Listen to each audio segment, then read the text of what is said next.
This is Moray Robert B. Holman Jr. and Moray Sean Appleton. And this is Hebrews in Exile.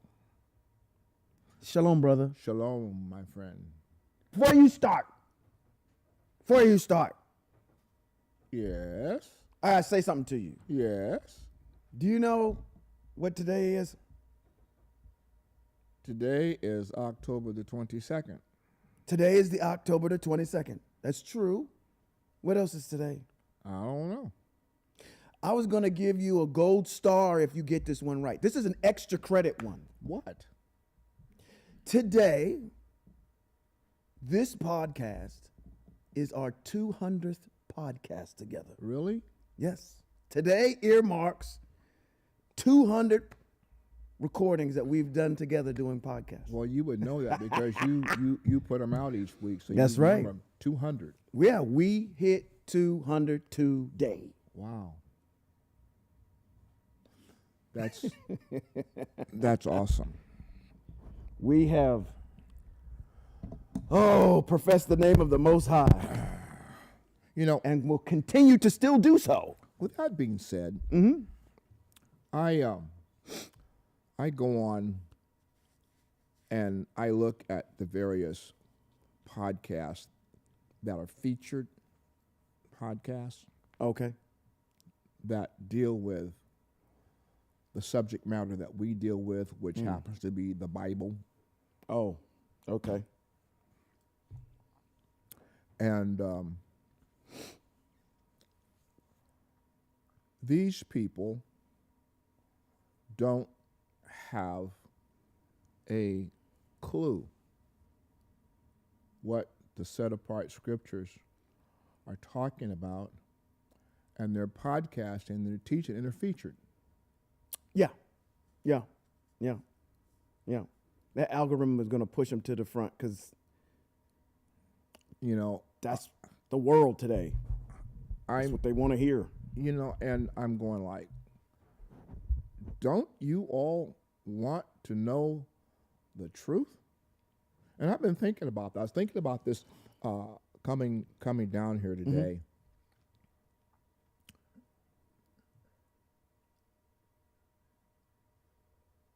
We have, the Most High has given us understanding of His scriptures and His teachings and His rulings. He's given us. I really, and the things that we teach can be fact checked against Scripture. Yeah, 100%. So we're not pontificating off the back of our brain, just to hear ourselves talk and think that we're doing so good. That's not what we're doing at all. We are actually. We're actually providing what the Most High said He would give us: wisdom, knowledge, and understanding. Yeah. And it is not important. It's not important. No, not to these folk, not in this dispensation of time. No. And that's part of being of the nation. And that somewhat bothers me. Okay, okay. Go. That somewhat bothers me because I'm going like, man, it's not like we're telling you something that's not true.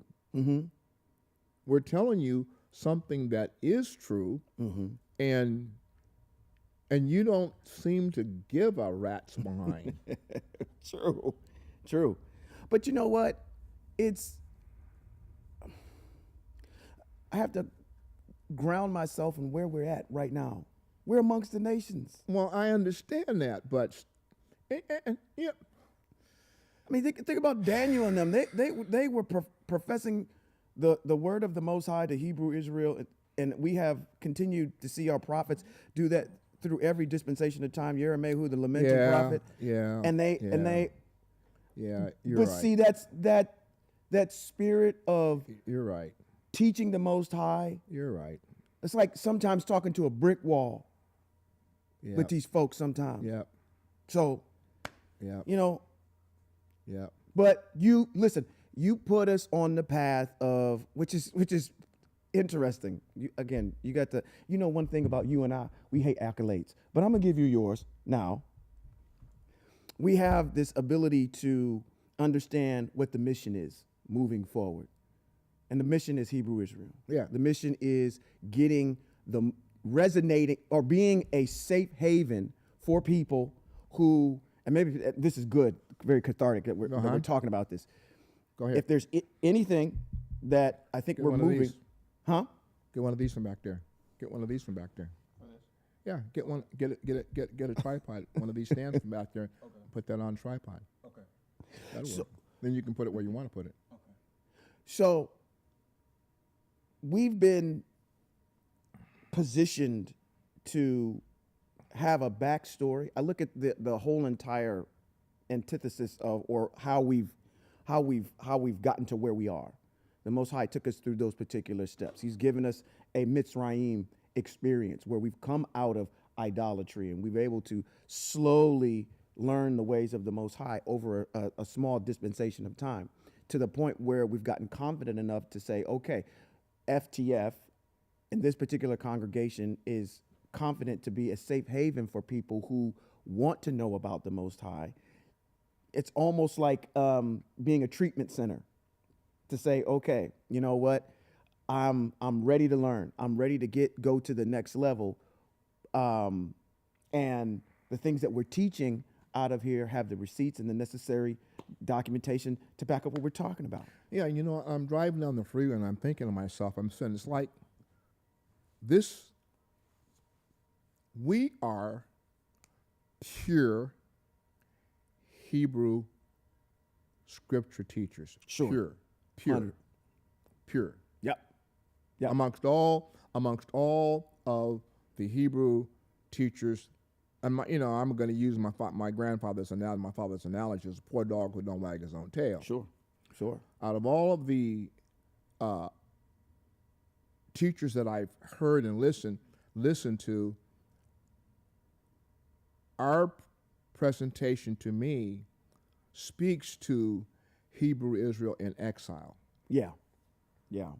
In their purest form. In this purest form. Yeah. I mean, we're not, and now, the Most High has impressed upon me with such fervor that now that you are pure Hebrew teachers, I need you to go find my people. Absolutely.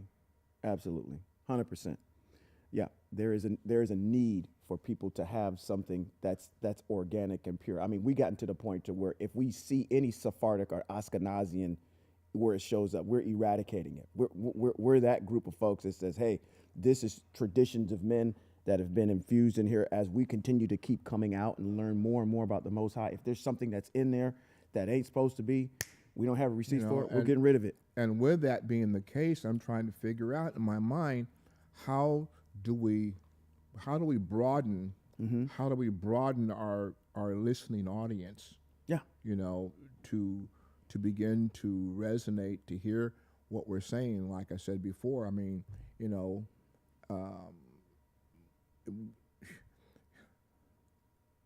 don't know. Well, I mean, the one thing I like about us is the fact that we're so diametrically opposed to the status quo. On Sunday morning, you're going to get this cookie cutter Golden Corral. We're serving the same thing every single week. And when people are coming out and they realize that the pureness or the authenticity of trying to learn text is not there wherever they're at, they can come here and see something different. But yeah, we're at the point where, it's a marketing thing. Yeah. It's a marketing thing. Yeah. And And if I hate to do this, you're probably going to slap my hand for saying this, but even if I took a page out of JC's book, how did JC? Word of mouth, on his feet, walking around, talking with the people. I think we're going to have to somehow, and that we're going to be discussing this. Yeah. Somehow or another, we got to be able to reach people where they're at, because What's not happening is they're not moseying up in here too quickly. No. So maybe it's time to take the show on the road, as they proverbially say. Yeah. But anyway. Anywho, hey, it's good to be here with you one more again to tell it like a T.I. is. Yes, sir. And you brought up some interesting dialogue this past Shabbat. Yeah, I did. And you know, and the interesting thing about it is that it keeps evolving. I mean, I don't know how you go in and find this stuff. I don't know what prompts. I don't even know what prompts you to look into those portions of work, and you go like, well, there's a mitzvot in there. I'm going like, where's the mitzvot? Wow. You know what? You taught me how to. I did? Yes, you did. I taught you that? You taught me how to do that. Let me regurgitate it back to you. Wise man once told me, said, listen, what you need to do is you need to fill your head up with as much information as possible. So if I'm going and I'm looking at a text and I say, oh, that's interesting, what I always try to do is, let me finish the wise man's statement. Fill your head up with as much information as possible and let the Most High do the rest. Yeah, so it becomes a Rolodex of information that's there, but you can't do anything if the information is not in there. So if I'm pulling something, it's because I went and looked at something, and my wife tells me this all the time, I'm able to retain things. Yeah. But then at the same time, I still leave space for the Most High to do whatever he does. So that I always say, even when I was back over, and you can relate to this too, because obviously we are musicians, but even when I was over there playing on the kit, on the drums, people might ask me, how in the world did you come up with that lick? It's just there. It's something that you feel. It's something that you got to allow the Most High to do the rest. So you taught me that. So if I'm going through, if I'm going through and I'm looking at a text, I'm reading something, first off, let me look into a camera. Baseline is the mitzvot. Don't even try it without it. Learning and reading those mitzvot is the baseline and the foundation. And then the Most High just builds on top of that. That's all it is. It's just mitzvot, being mitzvot heavy. You are. I thought I was. You got to be heavy. I thought I was. And you are. You are. But yeah, I had this past Shabbat, we were doing the teaching, and I'm going to bring it up again. Young man by the name of NLE CHOPPA. You can go ahead and put that in the tag too. We need to continue to keep tagging these viral videos that's going on nowadays. This guy sat down with the infamous Kirk Franklin. Everybody knows who he is, a very prominent gospel artist. And the young man had not been brought up in the church. So he has nothing, there's no religion in him. There's none of this imposed, teachings of men, if you will. He just read the Bible straight through. And one of the things that he noticed, and this is what I always encourage people to do when they say, okay, well, I want to get into this. I say, just start at the beginning and read forward and strip all that religion off of there. Just read the book. And that's what this individual did. By the time that he got over there to the New Testament, he made a declaration. And this is what he made in front of Kirk Franklin and everybody that was at the table. He said, I don't understand. I got a problem with Christianity. And the problem that I got with Christianity is the fact that they spend more time talking about the Son than they actually do the Father. Why is that? Had the whole entire table silent. And then Jonathan Majors had went in and he had said just read the Bible again. As if to say, you don't understand what the purpose of the Bible is. Now, you're asking me where I made that postulation from. Now I'm analyzing what Jonathan Majors is doing. Jonathan Majors is defending the Bible because Jonathan Majors believes the Bible is about Christ. Yeah. So that's why he told him to read it again, because all roads keep leading back to this dude. And when I had brought it up this weekend, a matter of fact, on Shabbat, matter of fact, let's just go get it because I want to go read it again. Because when I saw it, I said, you know what? This is a mess. Let's go to John chapter number 20, verse 17. And then I'll get into the postulation that I had made that comes out of this. But I want to give people this declaration from the mouth of JC himself. John chapter number 20, verse 17. We're going to start there. Okay. In 20 and 17, if we go up, maybe even up a little bit, where I want to start. Let's go 20 and, let's go all the way back up to 14. Let's start at 14. And I'm reading out of the CJB. Always got to get this disclaimer. The reason why I'm doing this over here, because our people are in idolatry, and they need to hear these kinds of things.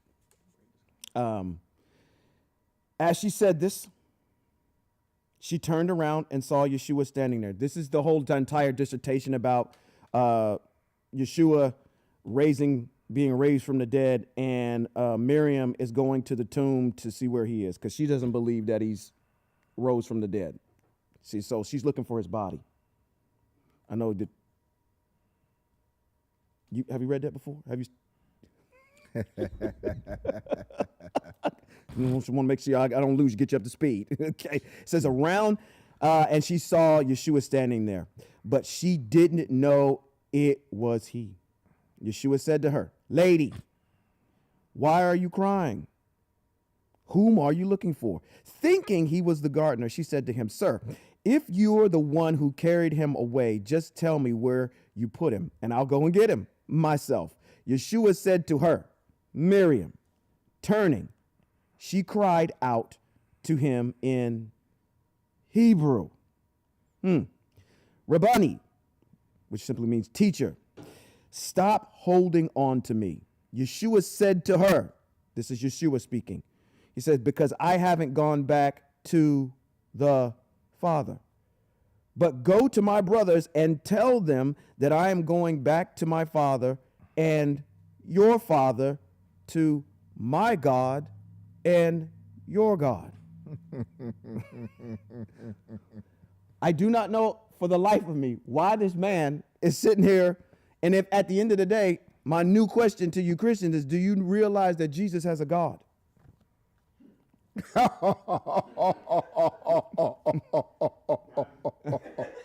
Jesus does have a God. Oh my goodness. And Jesus, that's what I'm talking about. see, that's what I'm talking about. I don't know how your brain comes around to deduce that.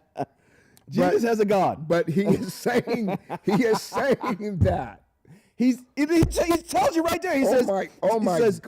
my God and your God. He looks at her as if he is her sister.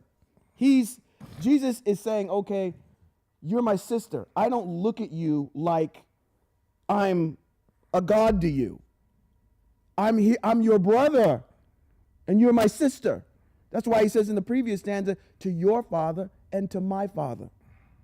When I pray, I say, our Father, who art in Hashemayim, or heaven, set apart as your name. You still don't believe me. You're looking at me with disbelief. Let's go to John chapter number. What? You want to do another one? Well, yeah. Oh, I mean, man, okay.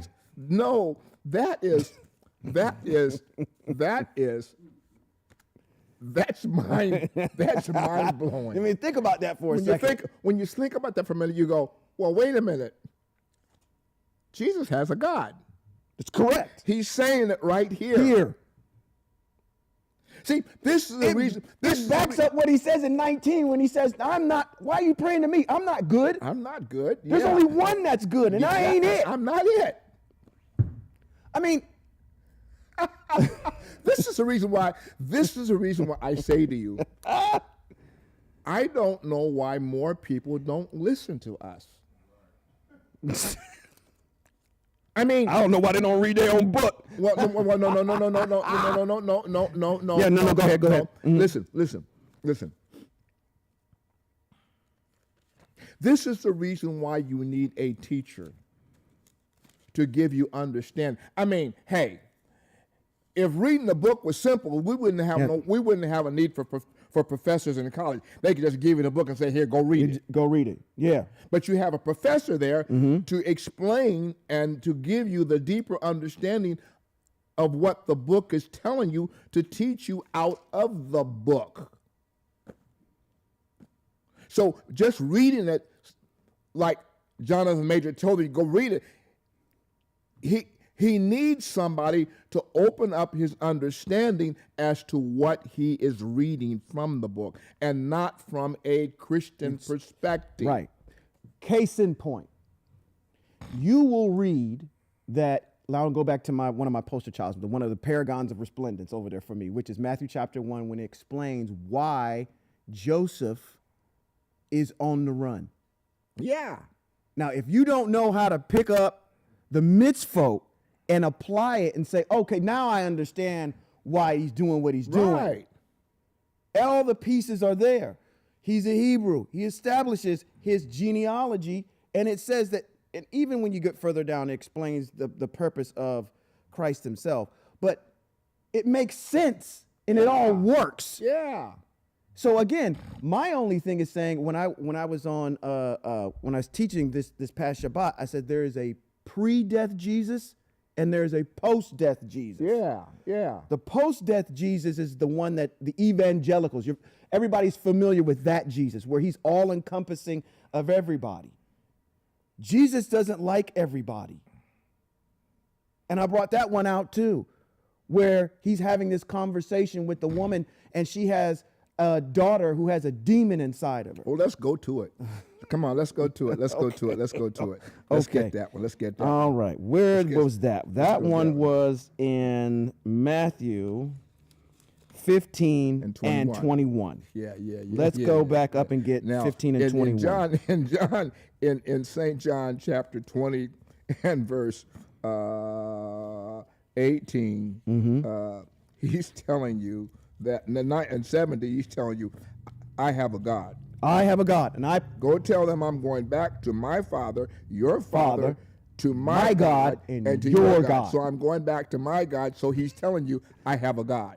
Yes, definitely. Okay, now let's go to where we're going back to.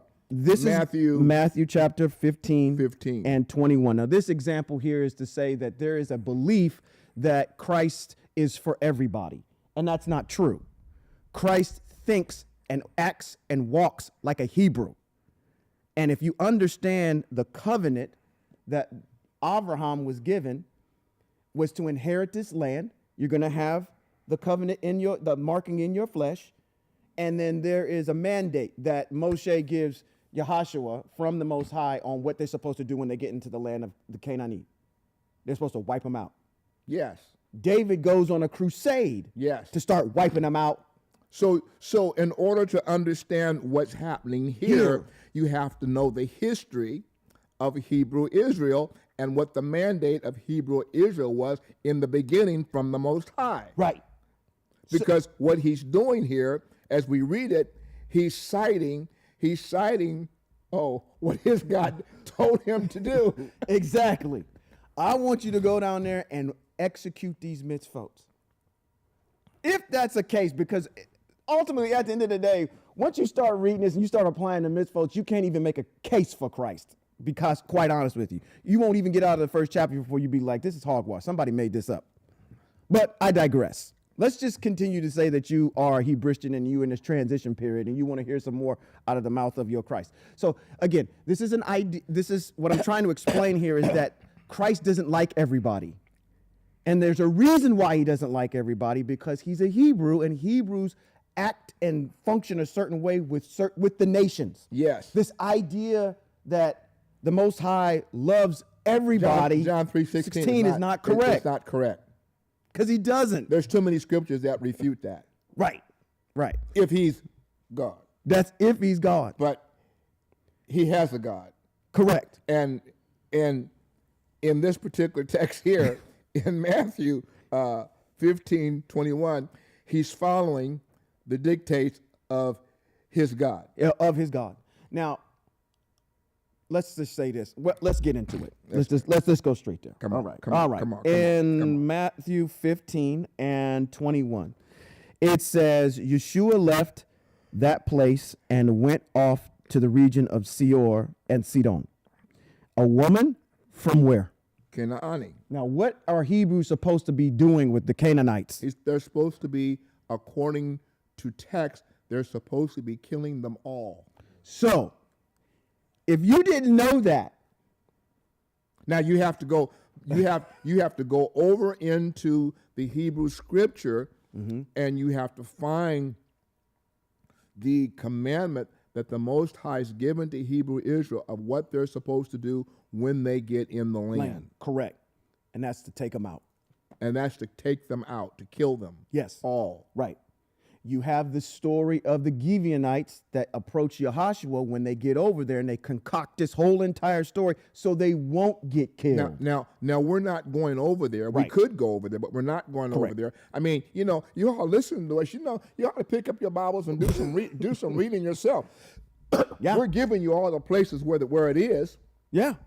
Do all the backstory. Okay, go ahead. So let's go. And that's the backstory. That's the Hebrew text is the backstory to what Yeshua is dealing with right here. Right. You got to understand culture. You got to understand the time. You got to understand who this man is, which he explains it to you here again. He does it. They do it the first time in Matthew chapter number 1, verse 21, where it says, I've come to save my people from their sins. We're going to see him confirm it in action in this text right here. So we know that he doesn't like, as a Hebrew, we're not supposed to be liking these Canaanites. It says, the Canaanite who was living there came to him pleading. So this is a woman, a Canaanite woman who came to him pleading, Sir, have pity on me, son of David.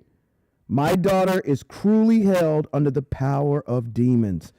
But Yeshua did not say a word to her. Well, that doesn't seem very Christian-like. He just ignored her. Yeah. And for good reason. Yeah. Because I'm not supposed. Number one, I'm not supposed to be talking to you. One. Number two, your whole ethnicity of people were supposed to have been wiped off by my ancestors. Right. So I really don't want to deal with you. So Yeshua did not say a word to her. Then his Talmudim, all his students, came to him and urged him, send her away because she is following us and keeps pestering us with her crying. She's annoying. She's a nuisance. Get rid of her. It says, he said, now this is Yeshua talking. He said, I was sent only. To who? The lost sheep of the house of Israel. Which goes back to Matthew chapter 1 verse 21. I came to save my people from their sins. I'm not for all of y'all. I didn't come for you. I'm not here for the nations. Correct. Now, I've heard, let me stick a pin in this for a quick second.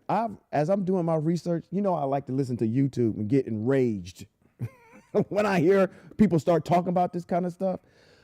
That post-Jesus, death Jesus that I'm talking about is mainly the pontifications of Paul, trying to sell you on this idea that it's over for everybody.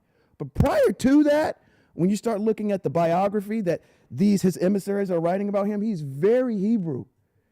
So you're going to get another narrative of people who are probably listening to this saying, okay, well, yeah, that's all fine and good. But what the narrator had said on YouTube was that now that after his death, everybody becomes Hebrew Israel. And I'm like, how did you get that? And it's through an idea that Paul is introducing. But I digress. Let me get back to this text. I already hit the thunder in this already when I said, I was only sent to the lost sheep of the house of Israel. But she came and fell at his feet and said, Sir, help me. He answered, it is not right to take the children's food and toss it to their pet dogs. That is what Jesus thinks of y'all. He thinks the rest of y'all, if you ain't Hebrew Israel, are nothing but a dog to him.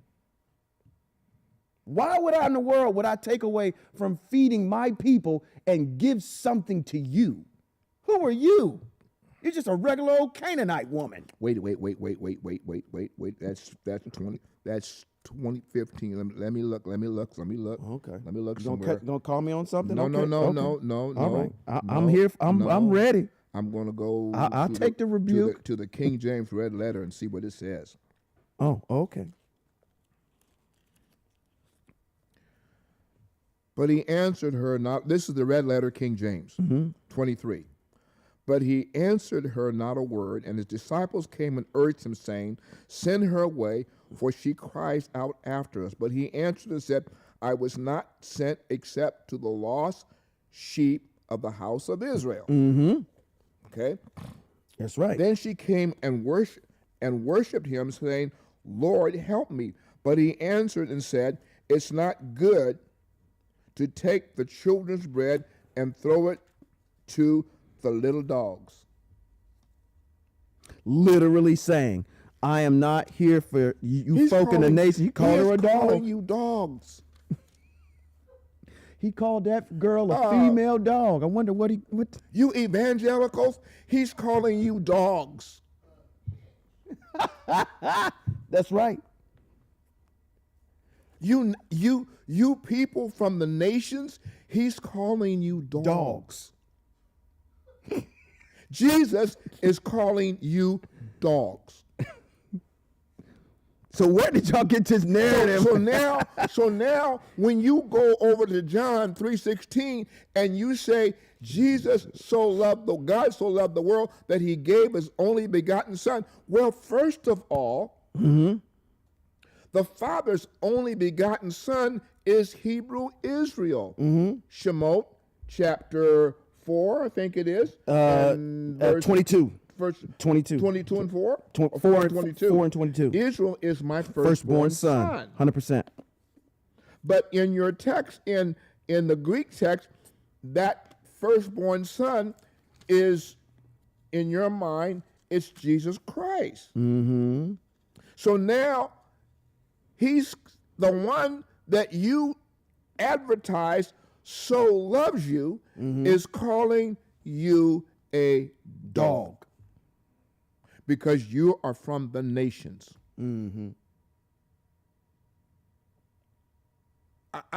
Hey, we just be reading text and applying the correct backstory to the situation. But if the Old Testament is old to you and you're not equipped to handle it, you don't know the backstory. That's correct. That's right. Correct. You see, that's what boggles me. That's what boggles me. What's that? Do you realize, I'm going to use my father's phrase again. All right. Poor dog will wag his own tail. We are teaching you what the scriptures teach that refute what the Greek text is saying, but while we don't subscribe to Jesus Christ, we're telling you that this man is actually functioning like a Hebrew. Exactly. I would rather you understand him in his proper context than through the rosy lens of postulations or thoughts or brainstorming sessions that individuals make in their letters, i.e. Paul, which I believe that I think you and I have both had this discussion about, it's hard for us to believe that Paul writes the way he writes because you exactly. Can't be that versed in the mitzvos and act that way. No. And listen, with that being the case, the historians who write about the formulation of Christianity under Constantine and his sidekick, Eusebius. Eusebius, according to the historians, is the one who is doing all of the writing of this New Testament. And Eusebius did not like the mitzvot. Right. Nor did he like Paul. Right.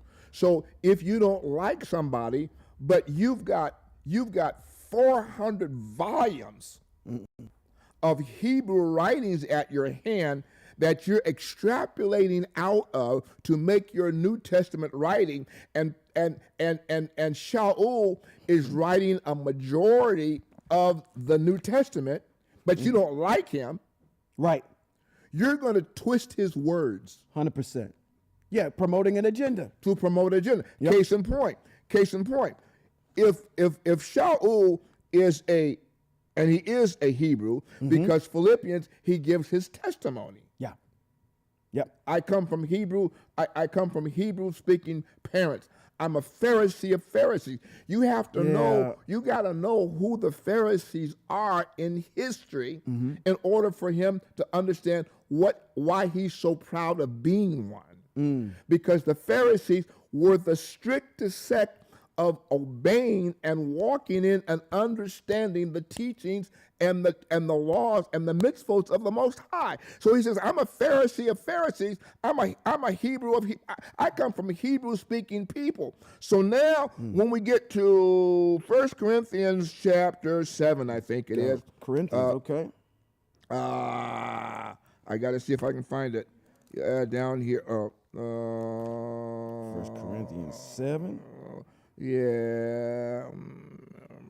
It says in 6, it says, indeed, the testimony about themselves. It might be 7. I'm trying to get to the part in here where he answers the question about circumcision.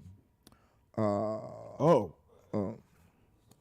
Let me get back to my text, because I think. Oh, you got the notes over there? I think Okay. I do.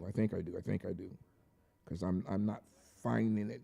1 Corinthians chapter eating food sacrificed 7, where he talks about being circumcised means nothing. 7 and 17 is where you want to start, and it's going to end in 20. It's in that paragraph, 17 through 20. Because that's where you get once someone is uncircumcised. 1 Corinthians 7? No, 1 Corinthians chapter number 7. Yeah. Starting in verse 17. Yeah, let's go there. And you can read down. back there. Yeah, you're going to be reading just a short paragraph. It's only about 4 or 5 verses. Yeah, 17. 1 Corinthians chapter 7, verse 17. Only let each person live the life the Lord has assigned him, and live it in the condition he was in when God called him. Now, I'm not sure which God he's talking about. Yeah. Because he done told you over here in where John or Matthew, he's got a God. That's right. He's switching up here. This is post death Jesus. Now here. listen to what the writer says. Paul would not say this. I have confidence that based on his biographical testimony in Philippians, he would not write it this way. Okay. This is the rule I lay down in all congregation. Now he's responding to a letter. Was someone already circumcised when he was called? Then he should not try to remove the marks of his circumcision. Hold on. Can I stop you for a second? Yeah. I got to say this. Who's talking? Shaul's supposed to be talking. Did he get this from the Most High? No, he's saying this is. No. You answered my question. That's all I wanted to make. This is a pontification that Paul is making. This is not divine inspiration from the Most High that told him to say this. And secondly, this is just a thought. I'm trying to not even trying to put this on something that he said. True. I'm saying that he wouldn't think this way based on his conversation in Acts 24 and 14. Let's go there for a minute. Okay. Let me hold this right here. I'm gonna open this one up. Oh boy, we all over the place. I got okay.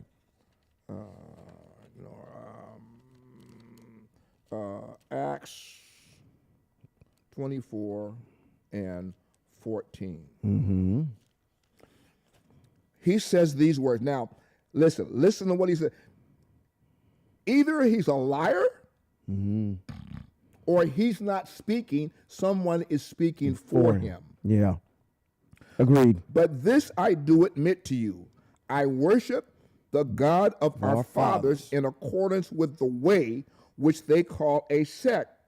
I continue to believe everything that accords with the Torah, or if your Bible says the law, and everything written in the prophets. And I continue to have hope in God, which they too accept, that there will be a resurrection both of the righteous and the unrighteous.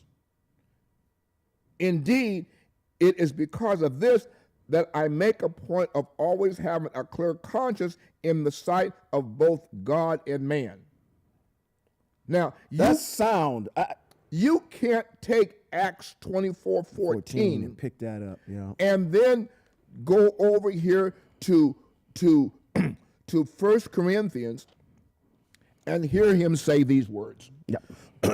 Because he knows, number one, he knows the mitzvot. True. That's true. He knows the mitzvot. Yep, he professes it. Now, here's the thing the Christian church is so enamored about. Oh, Paul sat at the feet of Gamaliel. He was on the set of the seat of the Sanhedrin. The Sanhedrin court knew Torah. 100%. They knew Torah. They knew the law. Mm-hmm. So you can't tell me that he's speaking in Acts 24:14 and then gets over here in 1 Corinthians and writes this kind of BS. Okay. Let me go back. Yeah, let's go all the way back. Now, first of all, as I read this, let's give the backdrop. Okay. Shaul knows that a male has to be circumcised in his flesh on the 8th day. Yep. The Sanhedrin court knows that a male has to be circumcised in his flesh on the 8th day. Yep. There is no deviation from that. Yes, 100%. So talking about being circumcised, someone already circumcised when he was called, then he should not try to remove the marks of his circumcision. Now, in the first place, I don't know how to talk about how foolish this is. Yes, I'm going to say it. Come on. I know you're ready. Since you all want to talk about hell, and you want to talk about people going there, I don't know how in the hell. Yes, sir. These words come out of Shaul's mouth with his testimony in Acts 24 and him knowing that every male has to be circumcised in his flesh. And I don't know how you remove circumcision. I don't know how you do it either. Pop quiz. Then he should not try to remove the marks of his sword. I don't know how you do that. I don't know how you take foreskin that's been removed days at when you were at 8 days old. I don't know how you go get some foreskin and put it back on your penis. Because that's what it is. It's removing the unnecessary foreskin around the penis. So I don't know what he's talking about here. And that represents what? Having that mark represents what? The covenant. Yes. It's the blood covenant. So let me ask you a question. Was Christ circumcised on the 8th day?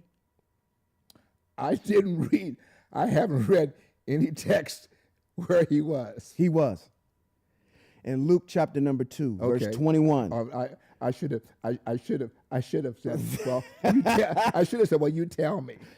He was circumcised on the 8th day. 2 and 21. You know, it says on the 8th day, when it was time for his Brit Milah, he was given the name Yeshua, which is what the angel had called him before his conception. Now that last part, the only.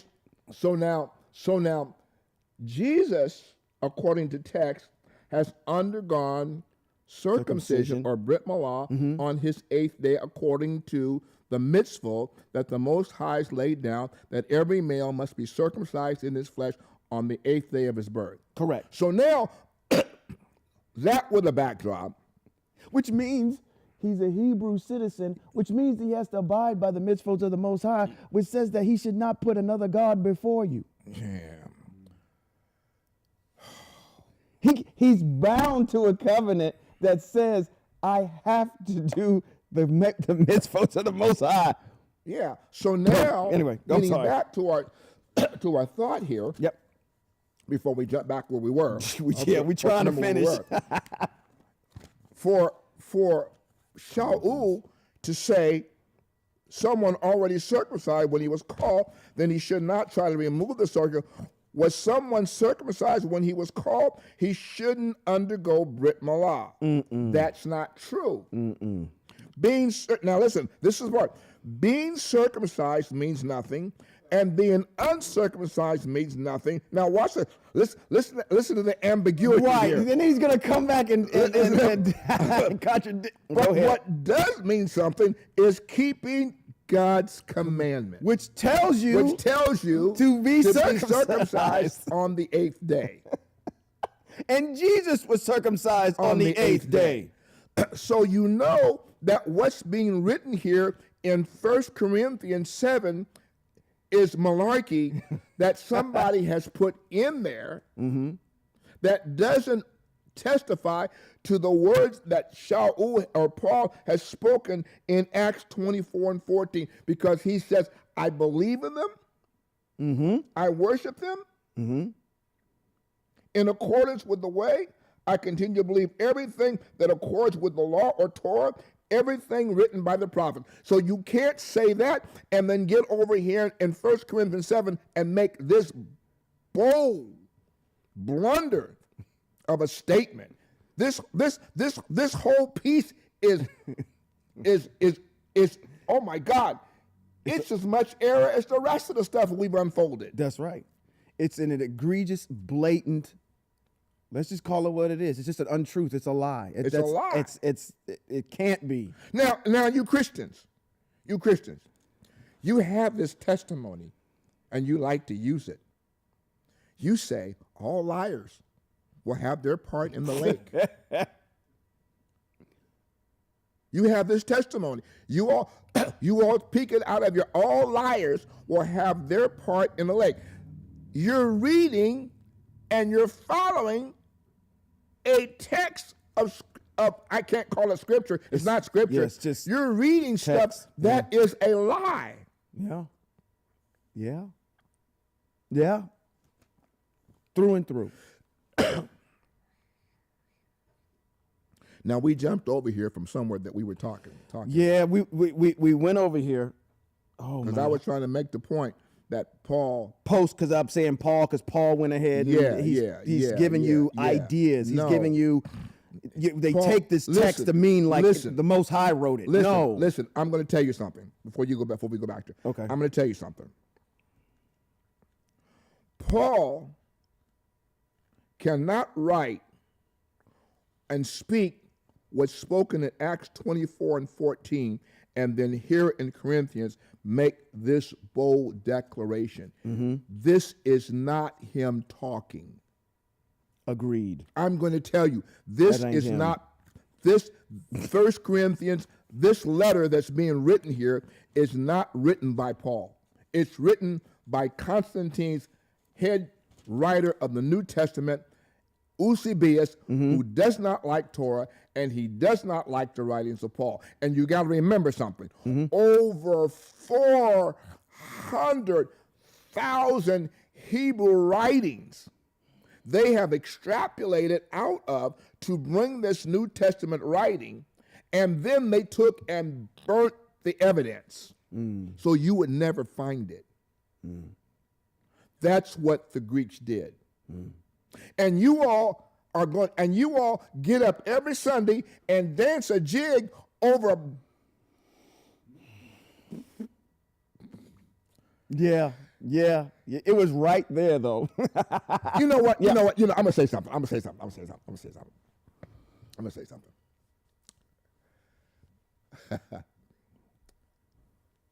There is a cartoon that was published by Agent Orange. A cartoon he published? Yeah, yeah. It's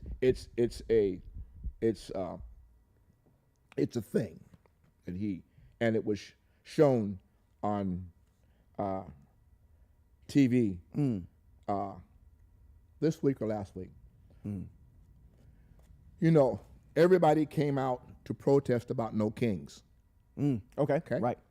So he put together a little montage, flying over this crowd, dropping feces on them.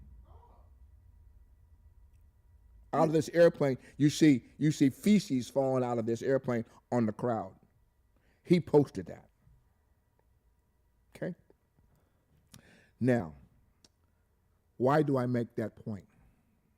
Yes, please. Because the Greeks have given you this document that's full of feces.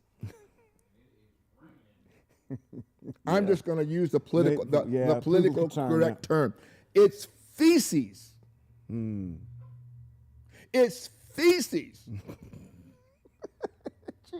It is that which you wipe off the back of your behind and flush down a toilet when your stomach has had enough. It's feces.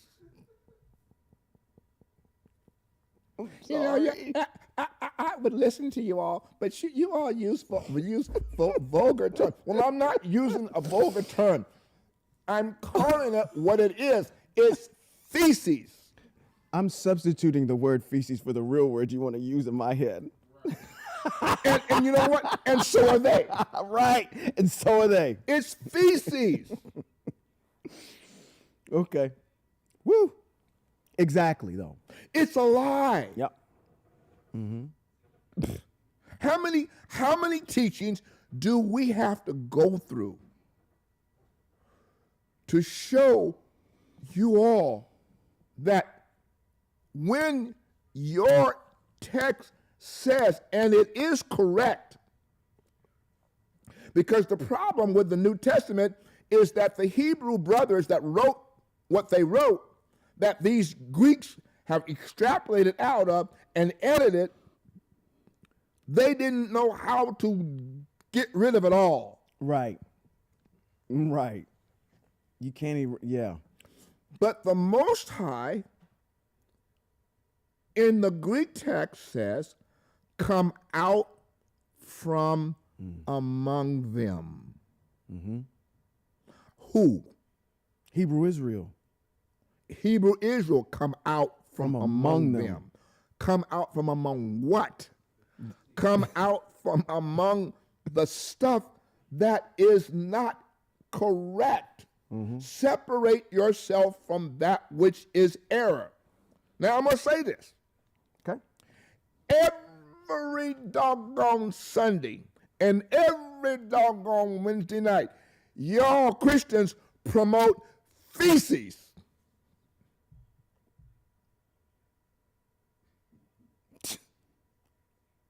It's feces. Through and through. Because you do not know the foundation and you think you know the Creator. You don't know him, you only know of him. Because if you knew him, you would fear him, and you have absolutely no fear of him. 100%. Because I'm going to tell you the reason why you have no fear of him. Because if you think that Jesus Christ is him, you joke about him. Listen. And anybody that's bold enough, who knows the Creator, to joke about him, you crazy. Right. You my sugar. Right. You my I'm sugar. a sugar too and through. You crazy. Yeah. So you only know of him, you don't know him, because if you knew him, you would fear him, and you have no fear of him. 100%. 100%. Well, wow. I don't know where to. Where were we before? That's what I'm saying. I don't know where to pick back up. Which is a good. You know what? It's a good. Actually, it's a good segue, because I think the points that kind of lead up into the issue where we're at right now. It's because it's feces. He says it's boo boo. You guys reek of crap.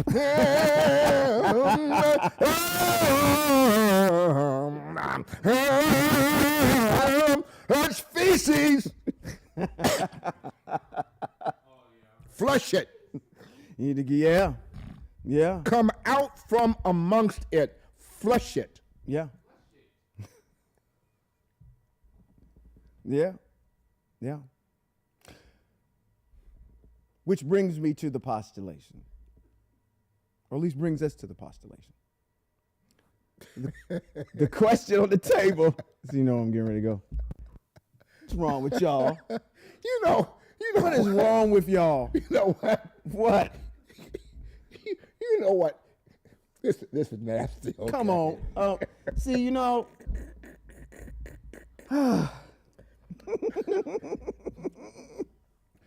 I'm sitting down. Okay, I'm ready. You know what's nasty? No. You know what's nasty? What's nasty?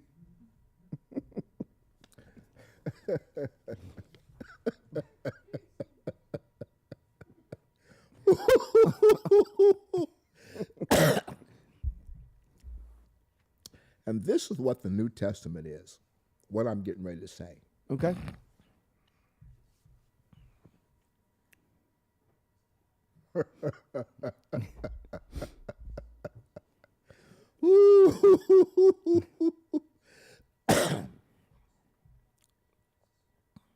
I had to get myself together to say this. Okay. I'm going to say it. All right.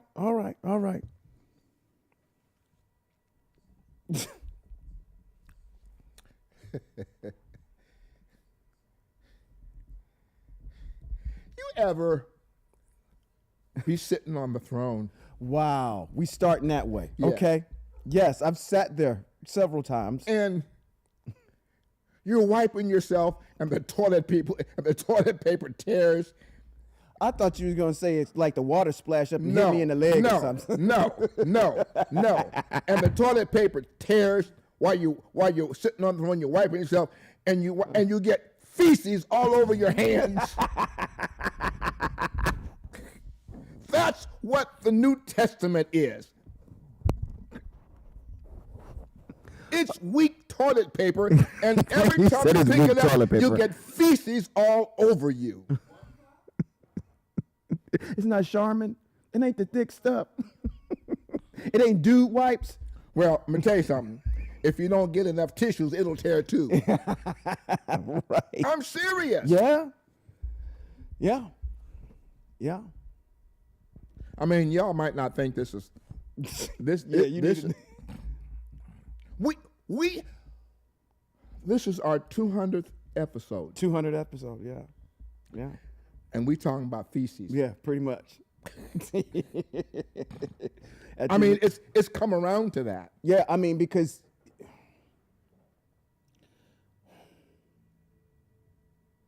when you're raised in it, it doesn't smell to you. When that's all you know. It is not my position to give you food, which is Torah, that I'm supposed to be giving to Hebrew Israel. He makes that declaration. Like, why would I bother? It is not kosher for me to give the food that I'm giving to the children to you dogs.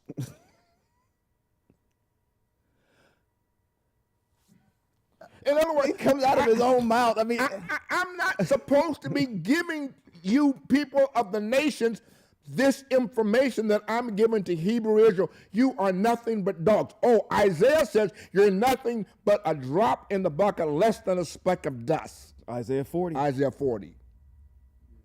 And you're following a writing that's authored by Constantine, fettered by Rome, written by Eusebius, Constantine's translator, and he's giving you feces.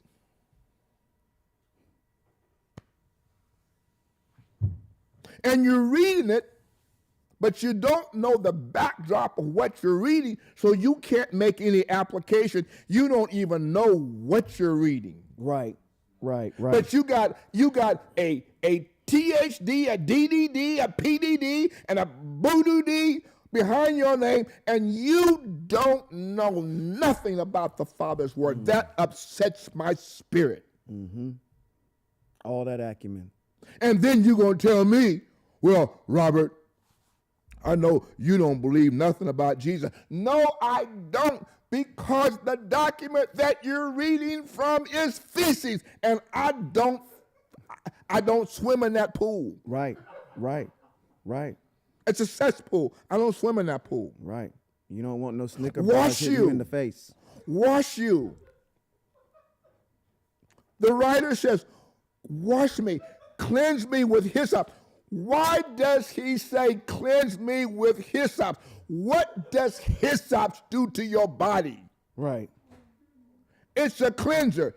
It gets rid of all the feces that's in your body. It cleans you out. Yeah. That's what hyssop does. Yeah. And the writer in our text, the King David says, clean me, wash me, and I will be clean. Clean me with hyssops. Yeah. Come on, people. Come on, people. Come out from among them. Yeah. Come out from among that which is unclean. Right. Feces is unclean. Right. That New Testament document is not for us. It is again, we only refer to it because it's what these Hebrew scriptures are in it. But take me. I need it. I need it. Where is it? Where you going? Take me. I ain't even got to my question yet. All food. This is how good this is getting. All food. All food is what? Is clean and to be eaten. Oh, that's in Peter somewhere. No, talking about where the 1 Timothy 4:4. Wow. Now. Okay. Are you going to take me into another mitzvot that I'm supposed to? Yes. Oh boy. Yes. Okay. Yes. 1 Timothy. 1 Timothy. Thessalonians. Get back.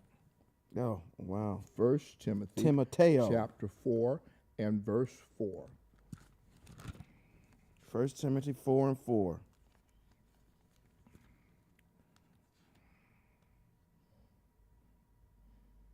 Let's go to verse 1. Now, wait a minute. Can I set you up? Can I set you up with the alley-oop? I'm still talking about feces. Okay. I know you're talking about doo-doo and all that. But you went to Timothy. 2 Timothy 3:16 is awesome. Okay, go ahead. It says all scripture is Yah breathed and is valuable for teaching the truth, convicting of sin. What is sin? What is truth? Sin is the absence of the law in your life. Right. That's what sin is. That's what sin is according to your document. Right. 1 John. What? Come on. Chapter 3. Verse 4, 5. 4. Okay. Verse 4. Now. No, wait. Because we got the truth is in there too. You talked about sin, but then you also have a definition of truth on what truth is as well. But it's for convicting of sin, correcting faults, and training in right living. Thus, anyone who belongs to Yahweh may be fully equipped for every good work. Just needed to say that. Now, would 4 and 4. Would that be in the backdrop? Yes, sir. Timothy 4:4. Mm-hmm. Now, the writer here is explaining. He doesn't have to explain to these people what food is because he's talking to Hebrew people. Mm-hmm. So we need to get clear what's there because he's not going to give you a definition of what food is. Correct. in this text. The Spirit expressly states that in the last days, some people will apostatize from the faith by paying attention to deceiving spirits, things taught by demons. Now, we have been told by Christians, Really? yes, that we teach the doctrine of demons. And what doctrine would that be? The same one your Jesus was going around telling everybody about? Is that the same one you're referring to? Okay. They have indicated that to us. Ah, got it. Okay. Such teachings come from the hypocrisy of liars whose own conscience have been burned as if with a red-hot branding iron. Mm-hmm. Now, okay, they forbid marriage and require abstinence from foods. Mm-hmm. Now, I don't know. We don't forbid marriage. As a matter of fact, we encourage we it. encourage it. Yeah. And not only do we encourage it heavily. Yeah, absolutely. Because we Hebrews, Exactly. which God created to be eaten, absent from food, which God created to be eaten with thanksgiving by those who have come to trust and to know the truth. Mm-hmm. For everything created by God is good, and nothing received with thanksgiving needs to be rejected, because the word of God and prayer make it set apart. Now that statement, the way it's written, breaks the commandment that's written in Vayikra, Leviticus chapter 11. Mm-hmm. Because in Leviticus chapter 11, the Most High tells us what food is, mm-hmm. and in Bereshit chapter 1, verse 29 tells us what food is. Correct. 1 and 29 tells us what vegetables, herbs, seeds, seed-bearing plants are that make food. Mm-hmm. Leviticus chapter 11 tells us what meat is food. Correct. So, you'd have to know that in order to read this. Yes. You just can't assume. See, that's where it comes into play to say, okay, as long as I pray over it, it's okay. No, that it's is not the case. That's not the case. The Most High says that everything is not food for you. He gives you in Leviticus chapter 11 what is good for you and what is not good for you, and what he hates, what he finds detestable. Correct. And what is abomination. Correct. Now you going around being mad at the LGBTQ people talking about their abomination, but you go and you will buy a bucket of trash and cook a pot of gumbo that's filled with a bucket of trash, mm-hmm. and you will eat ham, yep. and you think it's good for you, yep. because of the way this text is written here. This is feces. It's junk. Yep. And it's riddled all the way through there. You can't pray and make anything set apart that the Most High has defined as an abomination. Mm-hmm. You can't. You can't. If he said it's detestable, it's always going to be detestable. Mm. And mm-hmm. there is a law. Right. You got to know what the law is. There's a golden rule. There's a law. That's written in Devarim chapter 13 in our Bibles, in the Hebrew Bible, and in your Christian Bible. It's in the last verse of chapter 12 of Devarim. It says, Deuteronomy, golden rule, mm-hmm. do not add to nor subtract from it these words which I'm giving you today. Mm-hmm. If a prophet or a dreamer comes to you who dreams dreams and visions, mm-hmm. and leads you away, you are not to believe that prophet or a dreamer if he leads you away to convince you to go and serve other gods. Mm-hmm. You are not to follow that dreamer. Mm-hmm. Correct. So, 1 Timothy 4:4 is an addition that's outside the parameters of the teachings of the Most High. Mm. It's a lie. It's a lie. It's a lie. You can't pray. Oh, all foods.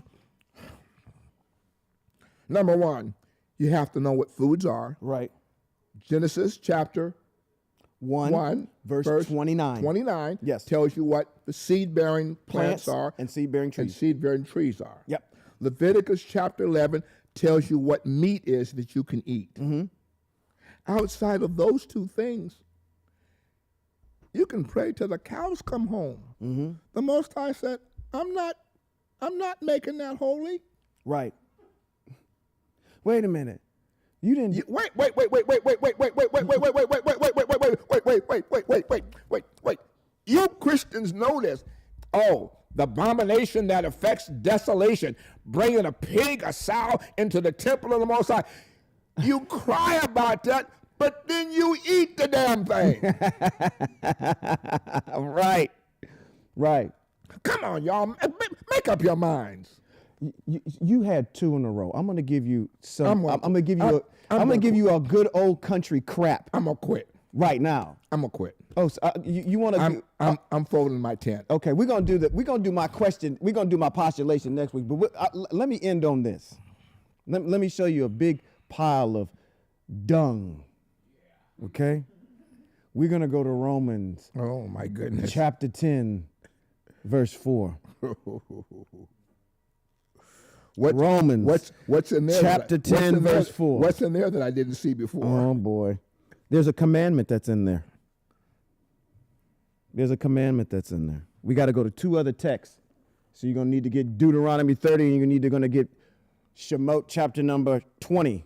Let's do it. Let's do it. Let's end it right. Let's go right here. Let's do something. It says, now you tell me where you hear the crap at. Let's start in 4. Matter of fact, let's just start at the top. Let's go to 10 and 1. Let's go to 10 and 1. It says, brothers, my heart's deepest desire and my prayer to Yah for Israel, for their salvation. For I can testify to their zeal for El, but it is not based on correct understanding. For since they are unaware of Yah's way of making people righteous, instead and seek to set up their own way, and have not submitted themselves to Yah's way of making people righteous. Now, Paul, like you mentioned to me after I brought it up in this past Shabbat, this issue here of, when you look at it, Paul's explaining it like they're setting up these mitzvot and these commandments, and they don't understand how to make themselves righteous through believing in Christ. That's how he's setting this up. Okay? Verse 4. It says, for the goal of your Torah that you abide by, sir, aims is the Messiah, who offers righteousness to everyone who trusts. For Moshe writes about righteousness grounded in Torah, which is true, that a person who does these things will attain life through them. Moreover, here's Paul's postulation. Here's his statement here. It says, moreover, the righteousness grounded in trusting says. So he's contrasting something right now. He's saying, Moshe is saying that believing and trusting in the ways of the Most High and doing the mitzvot, it's basically how you will live and how you get deliverance.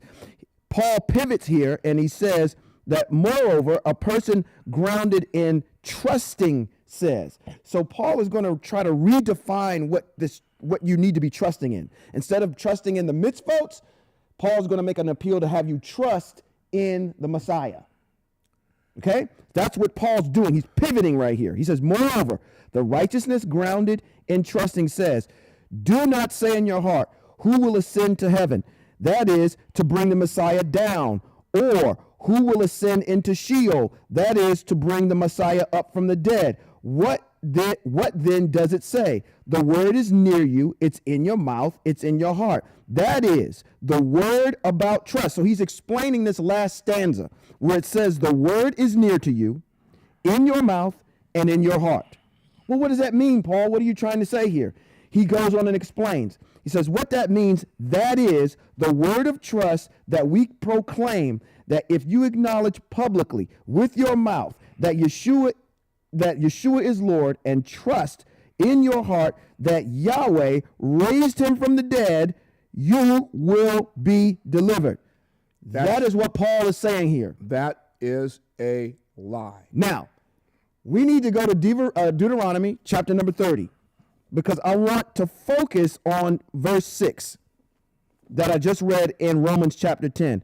Verse 6 says, moreover, the righteousness grounded in trusting says, do not say in your heart, who will ascend to heaven, that is to bring the Messiah down, or who will ascend into Sheol, that is to bring the Messiah up from the dead. What then does it say? The word is in your mouth, it's in your heart. Deuteronomy chapter number 30, starting at verse what? 11? Yep. And 11, it says in 11, however, I'm going to go up to 10. It says, 11. It says, for this is Moses or Moshe addressing Hebrew Israel, kind of giving his last words before he's getting ready to die, and they're getting ready to cross over the Jordan and go into the land. So he's giving him his last remarks. It says, for this mitzvah which I am giving you today is not too hard for you. It is not beyond your reach. It isn't in the sky, so you need to ask, who will go up into the sky for us and bring it to us and make us hear it so we can obey it. That is a straight up extraction. Pick up and put it in Romans 10 and 6, where it says, do not say in your heart, who will ascend to heaven.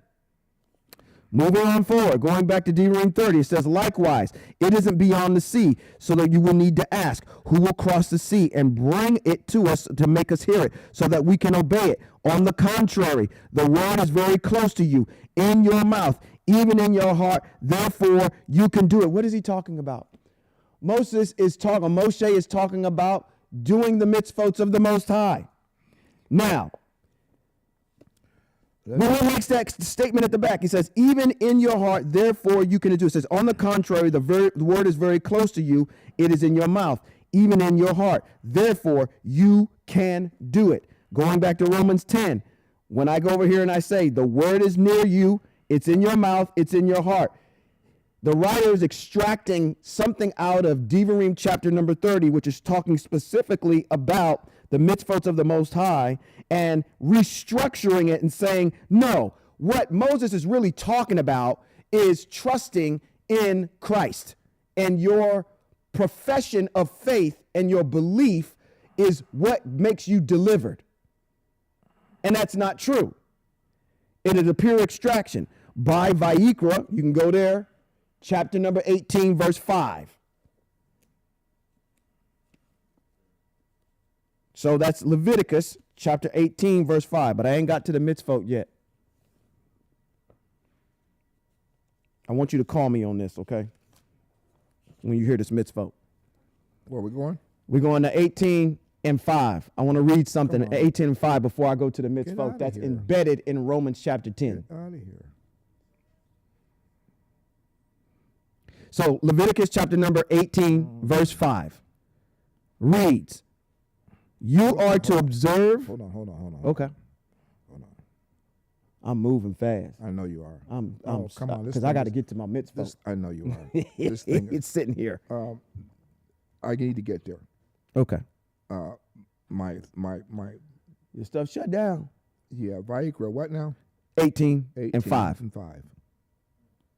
Okay, go. Says you are to observe my laws and rulings. If a person does them, he will have what through them? Life through them. Life through them. So I am to observe the mitzvot of the Most High in order to have life. It's what Yeshua is quoting in Matthew chapter number 19 when he tells the rich man, what do I need to do to gain eternal life? He says, do the mitzvot.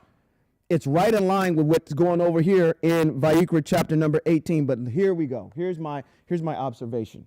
Okay. Romans chapter number 10. I'm going to read it again and I'm going to read it slow. I want you to tell me what mitzvot this sounds like. It says, I'm going to read it slow. What mitzvot is this? Where are we back? We're back in Romans chapter 10. Okay. When Paul is using Devarim chapter number 30 to justify, no, it's not trusting in the mitzvot. It's trusting in Yeshua by your public exhortation or your public acknowledgement of Christ. Yes. Okay. Romans chapter 10. There's a mitzvot that's sitting here. It's a very famous one, too. Chapter 10. I'm going to read it slow. Can you tell me, name that tune. Name this mitzvah. It says, do not say in your heart, who will ascend to heaven? That is to bring the Messiah down. They're adding to the text that's right here. That is a violation of Devarim chapter number 13, which you just read. Don't add to it. Don't take away from it. It says, who will ascend into Sheol? That is, the word is near you, in your mouth and in your heart. Where have you heard that before?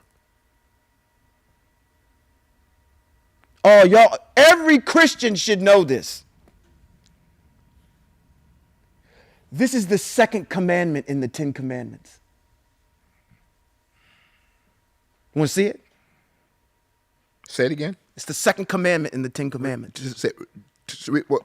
Which part? Which part of this? Do not say in your heart, who will ascend to heaven. Yeah. Well. He tells you, do not make anything in the heavens and nothing in the earth below. There you go. Third second commandment there. Right. So if you read this in context and say he's extracting some elements out of that mitzvah, that's your anti-Jesus clause right there. That mitzvah tells you not to believe anything that's coming out of the sky. Yes. Or bringing it up, down from below. Yes. Raising it from the dead. Yes. It's your anti-Jesus clause. Yes. It's written, it's the second commandment. So if you're going to say, okay, I'm a Christian and I do the commandments, you can't believe in Jesus. Because it tells you not to. You don't believe me. Shemot chapter number 20. Let's just read it. Why is my writing app messing with me? Now remember, Shemot. Nobody needs to go. Exodus chapter number 20. It's the second commandment, starting in verse 3. Now, granted, Moshe is quoting this to Hebrew Israel. Oh, my God.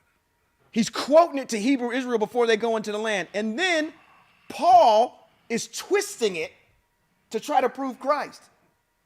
But as he's trying to prove Christ, if you knew the mitzvot, you would know if this is the second commandment, is the anti-Jesus clause. Let's read it. It says, you are to have no other gods before me. You are not to make for yourselves a carved image of any kind of representation of anything where? In the heaven. Okay, there above, we go. Heaven above, on the earth below, or beneath the shoreline. He's quoting a mitzvot, the second one. He said, don't do it. Don't do anything from the heaven above and from the earth below. Stay right there. I'm going to... John chapter 3, verse 16. You ain't got to get there. I'll get it for you. John chapter 3, verse 16. Excuse me. John 3 and 13. 13. It says, no one has gone up into heaven. There is only one who has come down from heaven, the Son of Man. Even if you believe that, it's in a direct contradiction to this mitzvot right here that says you are not to make for yourselves a carved image of any kind of representation of anything in the heaven above. So if you came down from heaven, I'm not supposed to be making an image of you or worshiping you. Or on the earth beneath the water of the shoreline, you are not to bow down to them or serve them. I am Yahweh, your El. I'm a jealous El, punishing the children of the sins of their parents to the third and fourth generations of those who hate me, but displaying grace to the thousandth generation of those who love me and obey my mitzvot. You cannot be a Christian and believe in the 10 Commandments.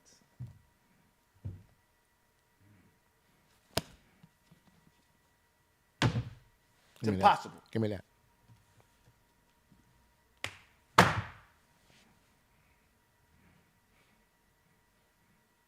By your own text. I ain't dropping my mic. She ain't dropping that mic. But that's a mic drop.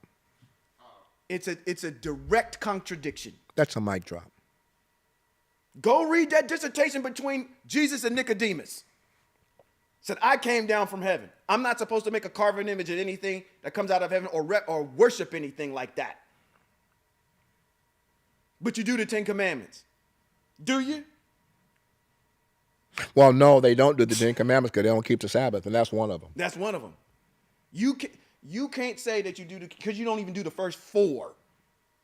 And you don't honor your mother and father because the father in heaven can be anything he wants to be. He can be your mother and he can be your father, and you don't honor him. Honor that.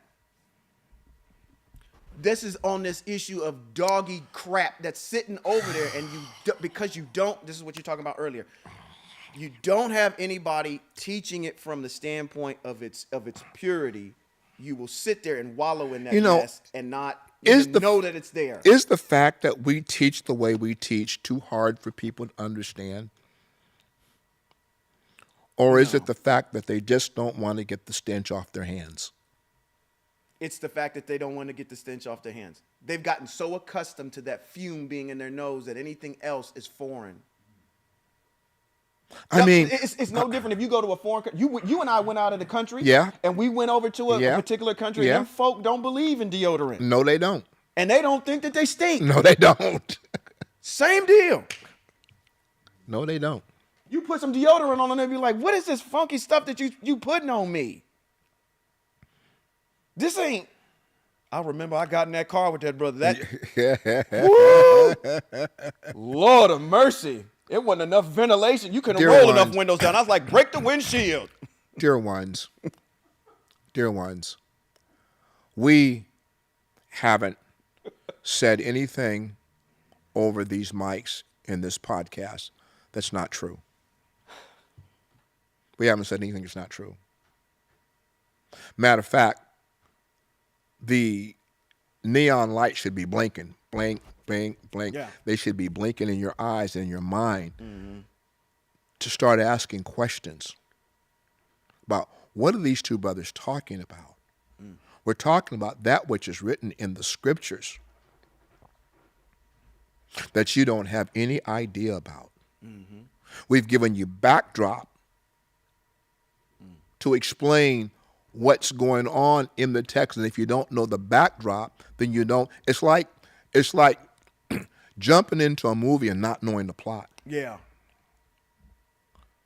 We've given you the plot to the story.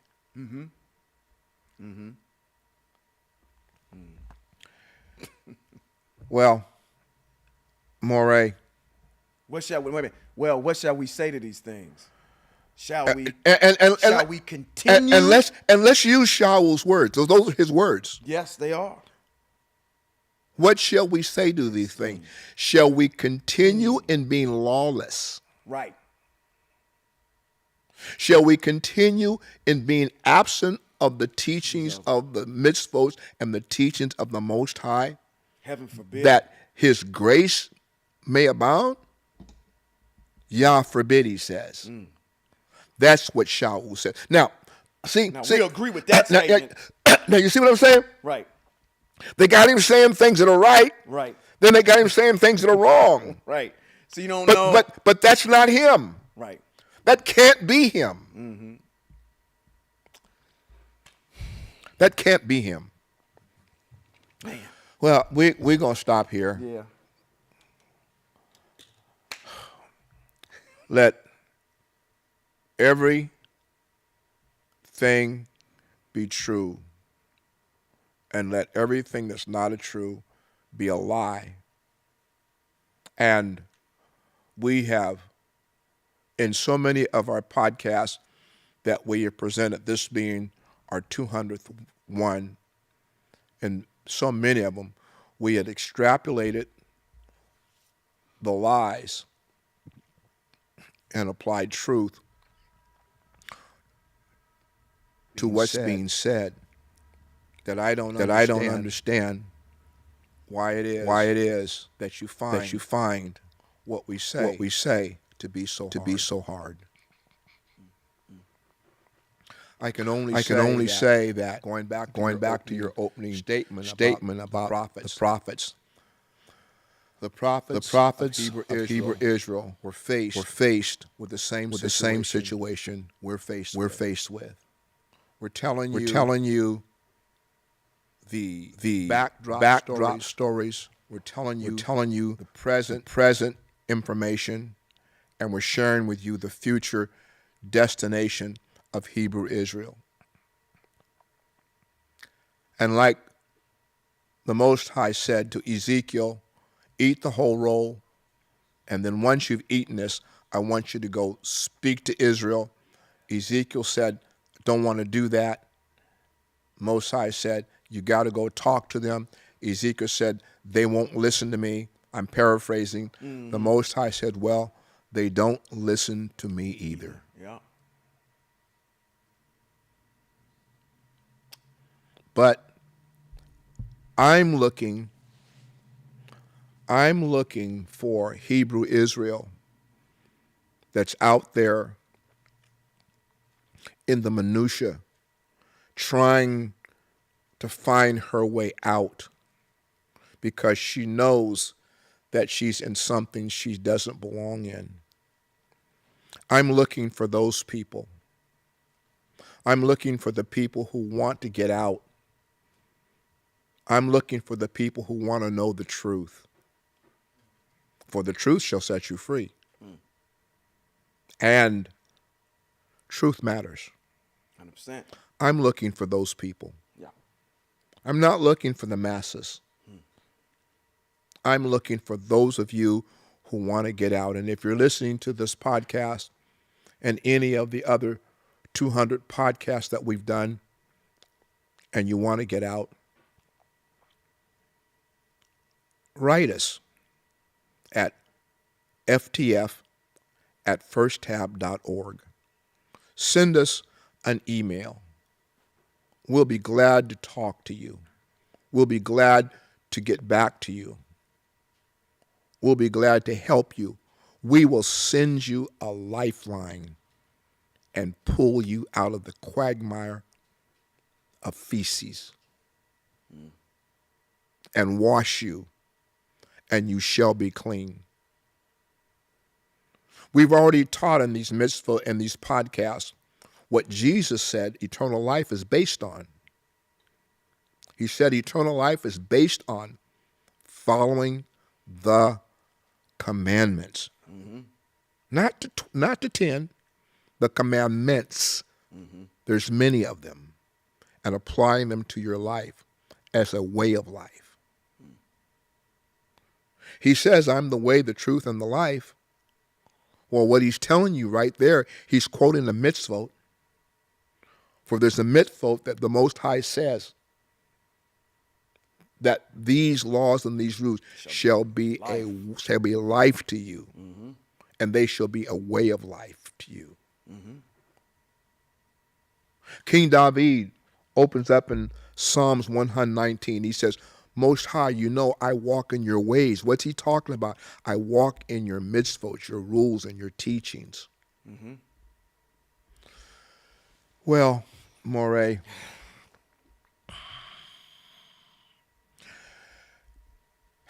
I'm going to pause and I'm going to sigh and I'm going to say, this has been Moray Robert B. Holman Jr. And Moray Sean Appleton. And this has been Hebrews in Exile. Shalom.